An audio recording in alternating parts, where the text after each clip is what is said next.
नमस्कार, स्वागत है आपका खबर एचपी में। तो आइए जानते हैं हिमाचल के हर छोटे बड़े शहर से जुड़े 30 फटाफट बड़ी खबरों को। इससे पहले यदि आप वीडियो को लाइक नहीं किए हैं तो लाइक कर दीजिए और चैनल में नए तो चैनल को सब्सक्राइब कर लीजिए। और आप वीडियो को कहां से देख रहे हैं कमेंट बॉक्स में हमें जरूर बताइए। आपदा प्रभावितों के लिए सीएम सुक्खू ने की घोषणा, मिलेगा निःशुल्क राशन व गैस सिलेंडर। हिमाचल में प्राकृतिक आपदा प्रभावितों को निःशुल्क राशन के साथ गैस कनेक्शन और सिलेंडर दिया जाएगा। हिमाचल प्रदेश राज्य खाद्य आपूर्ति निगम निदेशक मंडल की बैठक में मंगलवार को इस संबंध में चर्चा हुई और मुख्यमंत्री सुखविंदर सिंह सुक्खू के निर्देश का पालन करने के लिए कहा गया। निदेशक मंडल की बैठक मुख्यमंत्री द्वारा अधिकृत आयुष मंत्री यादवेंद्र गोमा की अध्यक्षता में हुई है। बता दें कि प्रदेश में बीते दिनों मानसून के दौरान बादल फटने और अचानक बाढ़ आने से बेघर हुए परिवारों को निःशुल्क राशन के साथ गैस कनेक्शन की मुख्यमंत्री ने घोषणा की है, जिसे लेकर निदेशक मंडल की बैठक में चर्चा हुई है। इस संबंध में संबंधित जिला उपायुक्त खाद्य आपूर्ति निगम को प्रभावित परिवारों की सूची देंगे, जिन्हें राशन उपलब्ध करवाया जाएगा। 567 स्कूलों से चतुर्थ श्रेणी कर्मी मल्टीटास्क वर्कर बदलने की प्रक्रिया शुरू। हिमाचल प्रदेश में विद्यार्थियों की शून्य संख्या वाले 99 स्कूलों और मर्ज होने वाले 468 स्कूलों से चतुर्थ श्रेणी कर्मियों, मल्टीटास्क वर्करों और जलवाहकों को अन्य नजदीकी स्कूलों में नियुक्त करने की प्रक्रिया शुरू हो गई है। बता दें कि बुधवार को प्रारंभिक शिक्षा निदेशालय ने सभी जिला उपनिदेशकों को पत्र जारी कर स्टाफ की नियुक्तियां अन्य जगह करने के निर्देश जारी कर दिए हैं। इन स्कूलों में कार्यरत शिक्षकों को आवश्यकता वाले स्कूलों में तैनाती देने की प्रक्रिया भी इन दिनों जारी है। बता दें कि बीते दिनों राज्य मंत्रिमंडल ने विद्यार्थियों की शून्य संख्या वाले 89 प्राथमिक और 10 मिडिल स्कूलों को बंद करने का फैसला लिया है। इसके अलावा 5 या 5 से कम विद्यार्थियों की संख्या वाले 401 प्राथमिक और 67 मिडिल स्कूलों से 2 से 3 किलोमीटर के दायरे में आने वाले स्कूलों में मर्ज करने के निर्देश दिए। इसी कड़ी में शिक्षा निदेशालय ने अब इन स्कूलों में कार्यरत स्टाफ को भी बदलने की प्रक्रिया शुरू कर दी है। हिम केयर योजना बंद करने को लेकर घिरती जा रही हिमाचल सरकार, अब पेंशनर्स ने फैसले से जताई नाराजगी। नगर परिषद बिलासपुर के तत्त विश्वकर्मा मंदिर परिसर में बुधवार को पेंशनर्स वेलफेयर एसोसिएशन सदर ब्लॉक एवं शहरी इकाई की संयुक्त बैठक खंड प्रधान दौलत राम चौहान की अध्यक्षता में आयोजित की गई। वह बैठक में मंच संचालन सदर खंड सचिव राम प्रकाश वर्मा ने किया। वह खंड प्रधान दौलत राम चौहान ने बैठक के एजेंडे के बारे में सब सभा को बताया। उन्होंने बताया कि पिछले साल की तरह हिमाचल में इस बार भी आपदा आई है, जिससे प्रदेश का भारी नुकसान हुआ है। इसमें सभी पेंशनर्स सरकार का साथ देने के लिए तत्पर है। हिमाचल में ई वाहनों को बढ़ावा देने पर जोर, जगह जगह लगेंगे 97 चार्जिंग पॉइंट। हिमाचल में ई वाहनों को बढ़ावा देने के लिए राज्य सरकार ई व्हीकल चार्जिंग स्टेशनों का नेटवर्क बढ़ा रही है। हिमाचल में अभी तक 23 ई चार्जिंग स्टेशन लग चुके हैं। राज्य सरकार ने इस साल 97 चार्जिंग स्टेशन लगाने का लक्ष्य निर्धारित किया गया।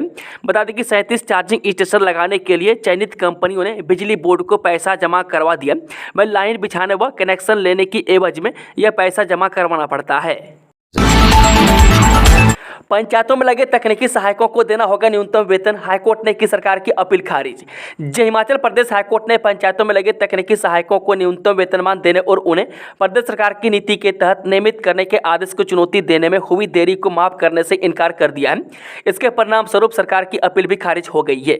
बता दें कि मुख्य न्यायाधीश MS रामचंद्र राव और न्यायाधीश सत्यन वेद की खंडपीठ ने कहा कि एकल पीठ के फैसले पर सवाल उठाना सरकार का अधिकार है, परंतु उसे फैसले की प्रति हासिल करने के बाद निर्धारित 30 दिन की अवधि के भीतर अपील दायर करने के लिए कदम उठाने चाहिए थे। हर दिन परीक्षा परिणाम जारी करने के सिर्फ बयान आते हैं, परिणाम नहीं, जयराम ठाकुर का आरोप। नेता प्रतिपक्ष जयराम ठाकुर ने कहा कि सरकार बयानबाजी से ही काम चलाना चाहती है। हर दिन अखबारों में बयान आते हैं कि जल्द ही भर्ती के परिणाम घोषित होंगे, वे नई नौकरियां निकाली जाएंगी, लेकिन यह बातें सिर्फ जुबानी जमा खर्च से आगे नहीं बढ़ पाते हैं। मैं हर रोज मुख्यमंत्री या किसी न किसी मंत्री द्वारा भर्ती परिणामों के जल्दी से जल्दी जारी होने, नई भर्तियां निकाले जाने की खबरें ही आती है, लेकिन कभी परिणाम आने की खबर नहीं आई है। मैं सरकार बयानबाजी के आगे नहीं बढ़ पाई है। मैं 1.5 साल से युवा सड़कों पर इंतजार कर रहे हैं। मैं आश्वासनों से थककर युवा कर्मचारी चयन आयोग के दफ्तर के बाहर कार्मिक अनशन पर बैठे हैं। इतने लंबे समय तक सिर्फ आश्वासनों से काम नहीं चल सकता है। अब कोरी बयानबाजी करने के बजाय सरकार को परिणाम जारी करना चाहिए। हिमाचल अगले 6 महीनों में 50 मेगावाट सौर ऊर्जा का करेगा दोहन। मुख्यमंत्री सुखविंदर सुक्खू ने ऊर्जा विभाग के वरिष्ठ अधिकारियों के साथ समीक्षा बैठक की। बैठक में उन्होंने प्रदेश में सौर ऊर्जा उत्पादन को बढ़ाने की आवश्यकता पर बल दिया।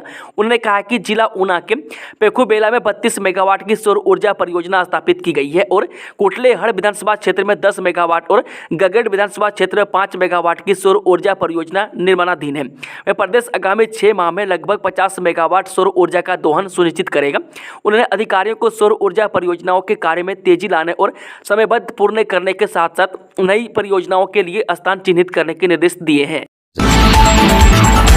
मलाना में आपात हेलीपैड हेलीटैक्सी से पहुंचेगा राशन। जी हां, मलाना गांव में आपातकालीन हेलीपैड बनाने का कार्य शुरू हो गया है। में 300 के करीब पुरुष और युवा निगरानी टीम की सलाह के अनुसार हेलीपैड बनाने में जुट गए हैं।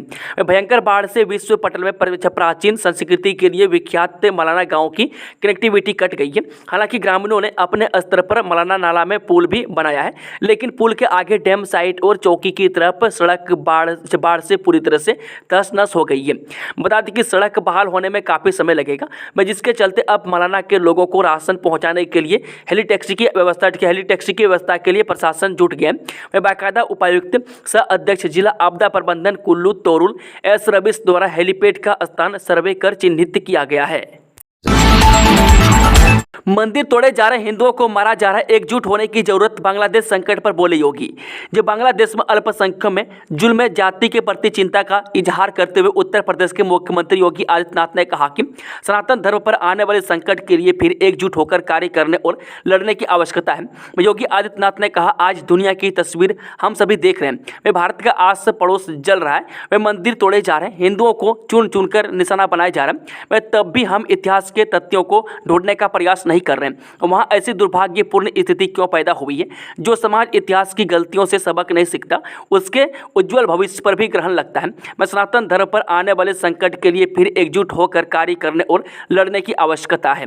वहीं योगी ने कहा कि राम मंदिर का निर्माण मंजिल नहीं पड़ाव है, इसे आगे भी निरंतरता देनी है। मैं सनातन धर्म की मजबूती इन अभियानों को नई गति देती है। उन्होंने कहा कि मर्यादा पुरुषोत्तम श्री राम के परम भक्त पूज्य ब्रह्मलीन परमहंस रामचंद्र दास का पूरा जीवन राम जन्मभूमि के लिए समर्पित रहा। उन्होंने इस आंदोलन को जीवन का मिशन बनाया। वह संतों का संकल्प एक साथ एक स्वर में बढ़ा तो अयोध्या में मंदिर निर्माण का मार्ग प्रशस्त हुआ। मेरा सौभाग्य है कि 21 वर्ष बाद ही सही उनकी प्रतिमा के स्थापना का सौभाग्य मुझे प्राप्त हुआ। 18 से 35 साल के युवा बनेंगे यूथ कांग्रेस के पदाधिकारी। जी, हिमाचल प्रदेश युवा कांग्रेस के प्रदेश अध्यक्ष से लेकर जिला व ब्लॉक अध्यक्ष पद के लिए चुनाव प्रक्रिया शुरू हो गई है। इसके लिए सोमवार से नॉमिनेशन करने की प्रक्रिया भी शुरू कर दी गई है, वह जो पूरे प्रदेश में 14 अगस्त तक चलेगी। में 18 से 35 साल के युवाओं को यूथ कांग्रेस से जोड़ने और पदाधिकारी बनाने का लक्ष्य रखा गया। इसके लिए कांग्रेस ने प्रदेश को 4 जोन में बांटा है। इसके तहत कांगड़ा जोन में जिला कांगड़ा, चंबा एवं लाहौल स्पीति को शामिल किया गया। नॉमिनेशन की प्रक्रिया ऑनलाइन सुबह 9 बजे से शुरू कर इसे 14 अगस्त शाम 5 बजे तक IYC ऐप के माध्यम से चलाया जा रहा है। मैं कांगड़ा जोन के ZRO शिशिर श्रीवास्तव ने बताया कि ब्लॉक कमेटियां, विधानसभा कमेटियां, जिला अध्यक्ष कमेटियों, जिला महासचिव कमेटियों, राज्य अध्यक्ष कमेटियों एवं राज्य महासचिव कमेटियों के सदस्यता नामांकन एवं चुनाव करवाए जा रहे हैं। इस प्रक्रिया में 18 से 35 आयु वर्ग के युवा भाग ले सकते हैं। वह जन्म तिथि कटअप 5 अगस्त 1989 से 4 अगस्त 2006 रखा गया। वह विस्तृत सभी जानकारियां युवा वेबसाइट के माध्यम से भी ले सकते हैं। इसके अलावा चुनाव प्रक्रिया के लिए युवा 6 अगस्त से 15 अगस्त तक अपनी आपत्ति भी दर्ज करवा सकते हैं। जबकि नामांकन पत्रों की स्क्रूटनी 15 से 19 अगस्त तक होगी। 20 अगस्त को नॉमिनेशन फाइनल किए जाएंगे। हिम एक्सेस पर मिलेगी हर विभाग की सेवा। जी हां, मुख्यमंत्री सुखविंदर सुक्खू ने बताया कि प्रदेश सरकार द्वारा प्रदान की जा रही सभी सामाजिक सुरक्षा सेवाओं के लाभार्थी तक आसान पहुंच सुनिश्चित करने के उद्देश्य से हिम एक्सेस नाम से एक ऑनलाइन प्लेटफॉर्म विकसित किया जा रहा है।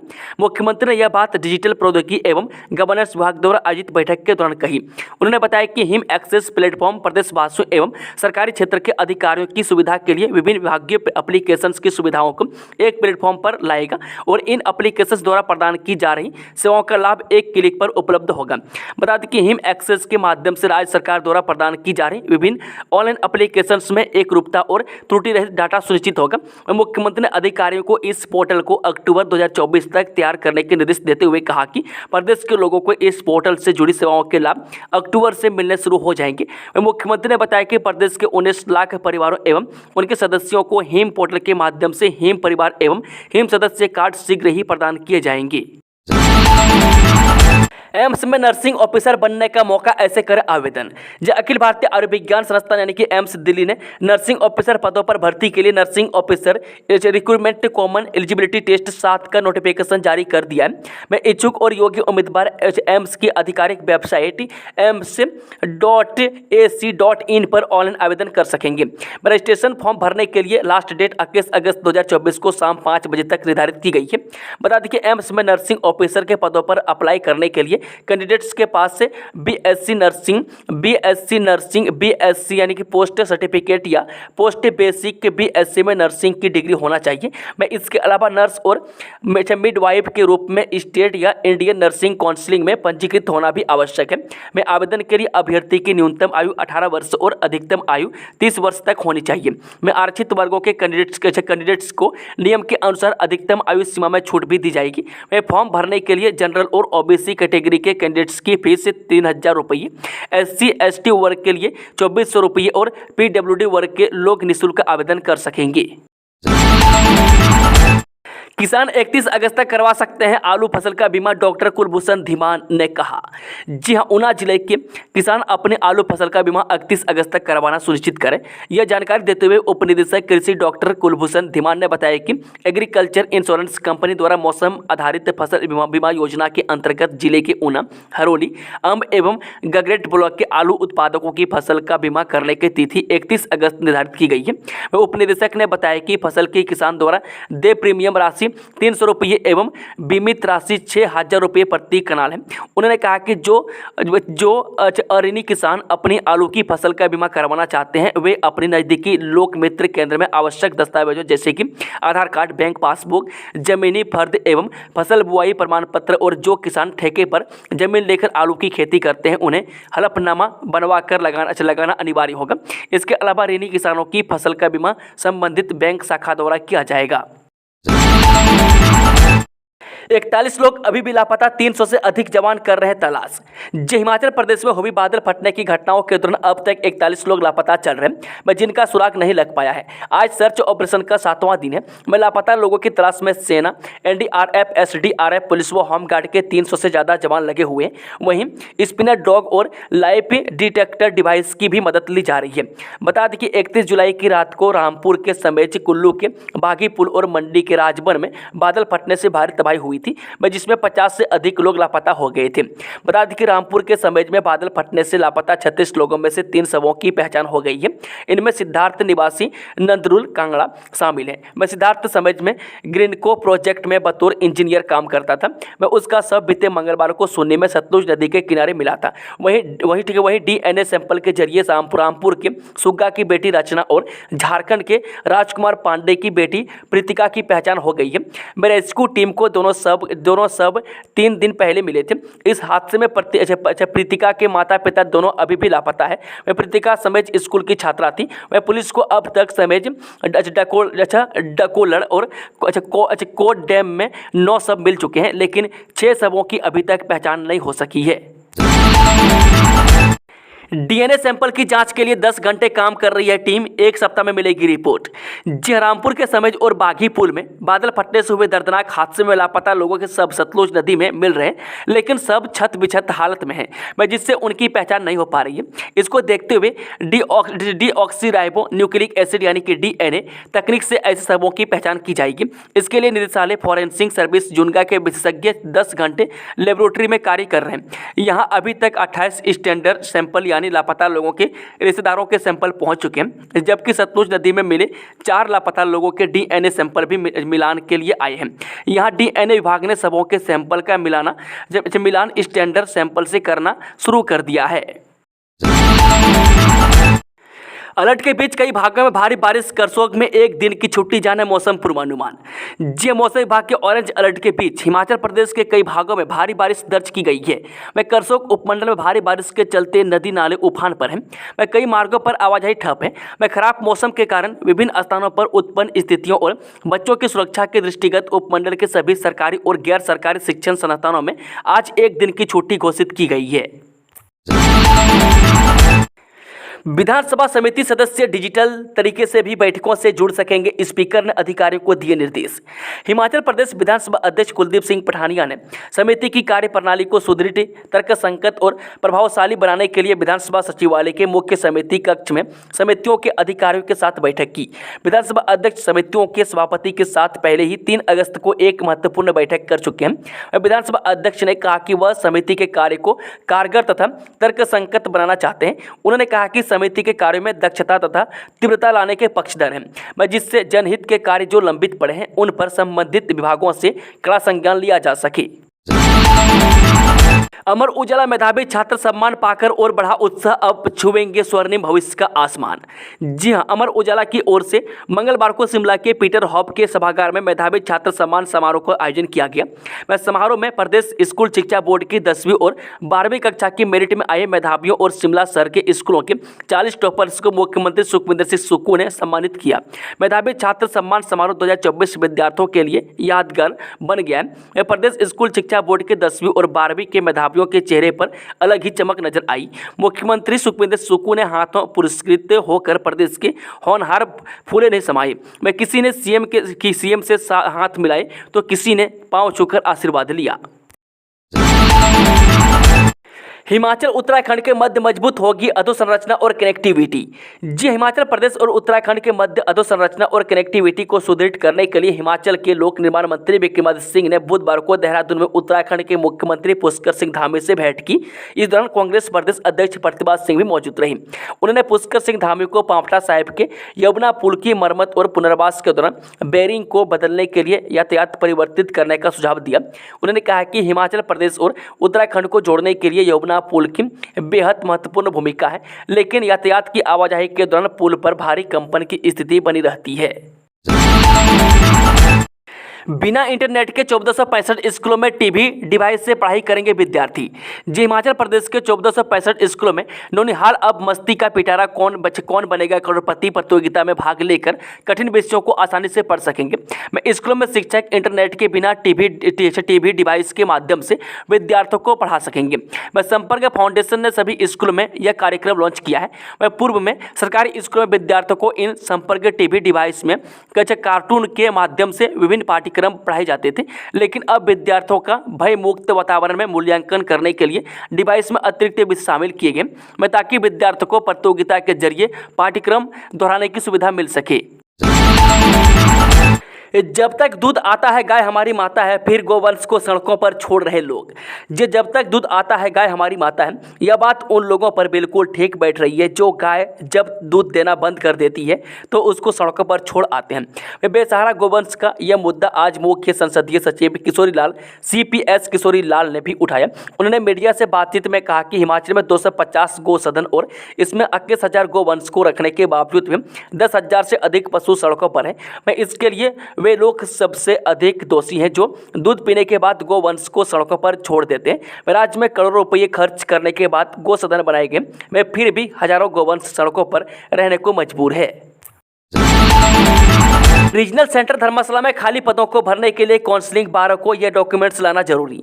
हिमाचल प्रदेश विश्वविद्यालय यानी कि HPU क्षेत्रीय अध्ययन केंद्र खनियारा यानी कि HPU में शिक्षा सत्र 2024-25 में विभिन्न संकायों में रिक्त सब्सिडाइज्ड तथा नॉन सब्सिडाइज्ड सीटों को भरने के लिए 12 अगस्त को रीजनल सेंटर खनियारा में काउंसलिंग रखी गई है।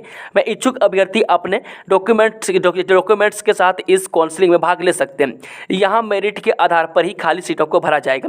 मैं क्षेत्रीय केंद्र के निदेशक प्रोफेसर DP वर्मा ने बताया कि हिमाचल विश्वविद्यालय द्वारा MA संस्कृत, हिंदी, अंग्रेजी, इतिहास, अर्थशास्त्र, MCOM, MSc गणित, MCA तथा MSc जियोलॉजी में रिक्त सब्सिडाइज्ड तथा नॉन सब्सिडाइज्ड सीटों के लिए इच्छुक अभ्यर्थी 12 अगस्त को 10 बजे आवेदन फॉर्म तथा 200 रुपये के IPO तथा डिमांड ड्राफ्ट सहित काउंसलिंग में भाग ले सकते हैं। मेरिट के आधार पर ही सीटें भरी जाएंगी। इसके अतिरिक्त जिन अभ्यर्थियों ने विश्वविद्यालय में पहले आवेदन नहीं किया है वह सामान्य वर्ग के 700 रुपये का ड्राफ्ट तथा SC/ST वर्ग के अभ्यर्थी 350 का ड्राफ्ट अटैच करें। उन्होंने बताया कि विश्वविद्यालय की प्रवेश परीक्षा देने वाले छात्रों को इससे एडमिशन में प्राथमिकता दी जाएगी। कंगना को घेरा मेडिकल डिवाइस पार्क पर बीजेपी पर साधा निशाना। ये बीजेपी सांसद कंगना रनौत के बयान से हिमाचल की राजनीति में बवाल मच गई है। मैं अब उद्योग मंत्री हर्षवर्धन चौहान ने मंडी से सांसद कंगना रनौत के बयान पर पलटवार किया है। उन्होंने कंगना के बयान को बचकाना बताया है। मैं शिमला में मीडिया से बातचीत के दौरान उद्योग मंत्री हर्षवर्धन चौहान ने कहा कि कंगना अभी राजनीति में नहीं है, इसलिए वह ऐसे बयान दे रही है। मैं हर्षवर्धन चौहान ने मेडिकल डिवाइस को लेकर कहा कि इससे प्रदेश को लाभ नहीं होगा। वह पूर्व सरकार ने हिमाचल के हितों का ध्यान नहीं रखा है। केंद्र सरकार में सेवाएं देंगे हिमाचल कैडर के ये 2 आईएएस अधिकारी। जी केंद्रीय कैबिनेट कमेटी ने हिमाचल कैडर के 2 वरिष्ठ आईएएस अधिकारियों की नियुक्ति को मंजूरी दे दी है। हिमाचल प्रदेश में 2 प्रिंसिपल सेक्रेटरी रैंक अधिकारी वर्ष 1996 बैच के मनीष गर्ग और वर्ष 1999 बैच के अमनदीप गर्ग अब केंद्र में सेवाएं देंगे। वह प्रदेश में मुख्य निर्वाचन अधिकारी मनीष गर्ग की तैनाती केंद्रीय चुनाव आयोग में डिप्टी इलेक्शन कमिश्नर के तौर पर हुई है। उन्हें वेतन एडिशनल सेक्रेटरी रैंक का मिलेगा। वहीं वन कार्मिक और लोक निर्माण विभाग देख रेख के अमनदीप गर्ग को एडिशनल सेक्रेटरी केंद्रीय पर्यावरण, वन और जलवायु परिवर्तन मंत्रालय में तैनाती दी गई है। हिमाचल प्रदेश के लिए आईएमडी ने जारी की चेतावनी, 7 जिलों को फिर मंडराया खतरा। हिमाचल प्रदेश में मौसम से मिले जख्म अभी भरे ही नहीं। मैं अभी भी शिमला, कुल्लू और मंडी में बादल फटने से मची तबाही से जूझ रहे हैं। मैं NH5 और NH 505 अभी भी बंद है। इस बीच भारत मौसम विज्ञान विभाग यानी कि आईएमडी ने एक बार फिर हिमाचल के 7 जिलों के लिए अलर्ट जारी किया है। बता दें कि आईएमडी ने कांगड़ा, शिमला, कुल्लू, किन्नौर, चंबा, मंडी और सिरमौर के लिए प्लस फ्लड अलर्ट जारी किया है। मैं आईएमडी ने प्रशासन को हिदायत दी है कि वह लोगों को बरसाती नालों और नदियों के पास नहीं जाने के लिए चेतावनी जारी करें। बाल काटने के बाद भी 100 ग्राम वजन ने कर दिया विनेश फोगाट को बाहर। सचिन तेंदुलकर और स्वाति मालीवाल ने फोगाट का समर्थन किया। जी पेरिस ओलंपिक 2024 में भारत को एक बड़ा झटका लगा है। वे भारत की तरफ से कुश्ती में पहली बार फाइनल में पहुंचने वाली विनेश फोगाट को अयोग्य घोषित कर दिया गया, क्योंकि फाइनल मैच से पहले उनका वजन 50 किलोग्राम से थोड़ा ज़्यादा था। वे भारतीय ओलंपिक संघ ने सुबह इसकी जानकारी दी। इन्होंने लिखा, विनेश फोगाट को महिला कुश्ती 50 किलोग्राम वर्ग से अयोग्य घोषित कर दिया गया। वे फाइनल से पहले उनको अयोग्य घोषित किए जाने के बाद हर भारतीय को बड़ा झटका लगा है। अब वह न तो गोल्ड मेडल के लिए खेल पाएंगी और न ही वह सिल्वर पदक की हकदार रही है। वह रात भर टीम द्वारा किए गए बेहतरीन प्रयासों के बावजूद आज सुबह उनका वजन 50 किलोग्राम से कुछ ग्राम अधिक पाया गया, जिसके चलते वह फाइनल मुकाबला नहीं खेल पाएंगी। खजाने में 6500 करोड़ रुपए लाने को जी जान लगा रही सुखविंदर सिंह सरकार। सुप्रीम कोर्ट दे चुका है हिमाचल के हक में फैसला। जो सुप्रीम कोर्ट ने 13 साल पहले हिमाचल के हक में एक फैसला दिया था। मैं 13 साल से हिमाचल की अलग अलग सरकारें उस फैसले के तहत अपने हक के लिए लड़ रही है। मैं अब सुखविंदर सिंह सुक्खू के नेतृत्व में कांग्रेस सरकार ने 6500 करोड़ रुपये के एरियर के लिए नए सिरे से प्रयास तेज कर दिए। हिमाचल सरकार के ये प्रयास सिरे चढ़े तो खजाने में 6500 करोड़ रुपये आएंगे। इस समय सुखविंदर सिंह सुक्खू सरकार के लिए ये रकम बड़ी राहत होगी। यही कारण है कि सरकार ने इस एरियर के हक के लिए जी जान लगाया है। ये एरियर BBMB यानी कि भाखड़ा ब्यास मैनेजमेंट बोर्ड के तहत आने वाली विद्युत परियोजनाओं से जुड़ा हुआ है। ये परियोजनाएं हिमाचल की जमीन पर बनी है। वह कायदे से हिमाचल को इसका लाभ मिलना है। सुप्रीम कोर्ट ने भी वर्ष 2011 में हिमाचल के हक में फैसला दिया है। हिमाचल का इस मामले में पंजाब व हरियाणा सरकार के साथ विवाद है। कानूनी रूप से हिमाचल का पक्ष मजबूत है। सितंबर महीने में इससे जुड़े एक मामले की सुप्रीम कोर्ट में भी सुनवाई होनी है। वायनाड लैंडस्लाइड के बाद 138 लोग अब भी लापता। जिला प्रशासन ने जारी की लिस्ट। जो केरल के वायनाड में हुए भूस्खलन के बाद अभी भी 138 लोग लापता हैं। वह भूस्खलन में मरने वालों की संख्या बढ़कर 414 हो गई है और 150 से अधिक लोग अभी भी लापता बताए जा रहे हैं। वह आपदा के बाद 224 शव और 189 शवों के अंग बरामद किए गए। वह बुधवार को जिला प्रशासन ने वायनाड भूस्खलन आपदा में लापता 138 लोगों की ड्राफ्ट सूची जारी की है। वह कैबिनेट सब कमेटी के निर्देशानुसार जिला कलेक्टर की देखरेख में यह सूची तैयार की गई है। बताते चले कि इस भयानक त्रासदी के बाद से लापता लोगों की सूची में बिहार के वैशाली जिले से 4 और उड़ीसा के 1 व्यक्ति शामिल हैं। इस सूची में भूस्खलन से सीधे प्रभावित 138 लोग और प्रभावित क्षेत्र के अस्थायी निवासी शामिल हैं, जो आपदा के बाद लापता हो गए। आपदा प्रभावित क्षेत्रों में राशन कार्ड और मतदाता सूची जैसे दस्तावेजों की जाँच की गई। मैं इस पर वायनाड जिला कलेक्टर DR मेघाश्री ने सुझाव दिया है कि अगर किसी को लापता सूची में शामिल लोगों के बारे में कोई जानकारी मिलती है तो वे तुरंत जिला प्रशासन को जानकारी दें। हिमाचल में दो पत्नियों होने के आरोप में सरकारी नौकरी से जबरन किया था रिटायर, हाईकोर्ट ने दी बड़ी राहत। हिमाचल प्रदेश हाईकोर्ट ने एक शख्स की दो पत्नियों होने के आरोप में जबरन रिटायर करने के आदेशों को खारिज कर दिया है। साथ ही कोर्ट ने याचिकाकर्ता को सभी सेवा लाभ जारी करने के आदेश दिए हैं। न्यायाधीश अजय मोहन गोयल ने याचिका को स्वीकारते हुए कहा कि दीवानी अदालत के फैसले को दरकिनार कर प्रार्थी को दी गई जबरन सेवानिवृत्ति की सजा अनुचित है। मामले के अनुसार प्रार्थी को लेकर निर्माण विभाग में साल 2090 में वर्क चार्ज मेट नियुक्त किया गया था। अगले ही साल उसके पड़ोसी ने विभाग को शिकायत देकर बताया कि प्रार्थी की दो जीवित पत्नियां हैं। इसके बाद प्रार्थी को कारण बताओ नोटिस जारी किया गया। विभागीय कार्यवाही में उसकी दो पत्नियां होने की पुष्टि हुई और सजा के तौर पर उसे साल 2003 में सेवा से बर्खास्त कर दिया गया। बर्खास्तगी के आदेशों को उसने ट्रिब्यूनल में चुनौती दी। कोर्ट ने बर्खास्तगी के आदेशों को निरस्त करते हुए मामले की पुनः जांच पड़ताल करने के आदेश दिए। भड़काऊ बयान देने की कंगना की पुरानी आदत राजनीति में नहीं है, सीखने में लगेगा समय। जी, आपदा प्रभावित क्षेत्रों के दौरे के दौरान मंडी की सांसद कंगना रनौत की ओर से प्रदेश सरकार पर लगाए गए आरोपों पर उद्योग मंत्री हर्षवर्धन चौहान ने कहा कि भड़काऊ बयान देना उनकी पुरानी आदत है, वह राजनीति में अभी नहीं है, वह सीखने में समय लगेगा। कंगना ने कहा था कि आपदा में केंद्र ने हिमाचल की मदद की है, लेकिन वह पैसा जनता तक नहीं पहुँचा है। चौहान ने कहा कि केंद्र सरकार जो पैसा जारी करती है उसके एक एक पैसे का हिसाब होता है, कार्यों की मॉनिटरिंग होती है, वह ऑडिट होता है। केंद्र सरकार ने आपदा के नाम पर हिमाचल सरकार को एक भी पैसा नहीं दिया है। जो पैसा आया वो रूटीन का है। आपदा नहीं भी आती तो यह पैसा हिमाचल को मिलना ही था। हिमाचल सरकार ने केंद्र से आपदा के लिए स्पेशल पैकेज जारी करने की मांग की थी, लेकिन एक भी पैसा नहीं दिया गया। हिमाचल नहीं, PMGSY मनरेगा शहरी योजना का पैसा सभी राज्यों को आता है। प्रदेश सरकार ने अपने स्तर पर लोगों को राहत दी है, हिमाचल को अपने पैरों पर खड़ा किया है। दोस्तों, खबरों का सिलसिला समाप्त होता है। अगर जानकारी पसंद आई तो वीडियो को लाइक शेयर, चैनल को सब्सक्राइब जरूर कर लें और कमेंट बॉक्स में कमेंट करके बताएं कि आप न्यूज़ को हिमाचल के किस कोने में बैठकर देख रहे हैं। Thank you, all the best. जय हिंद, जय हिमाचल।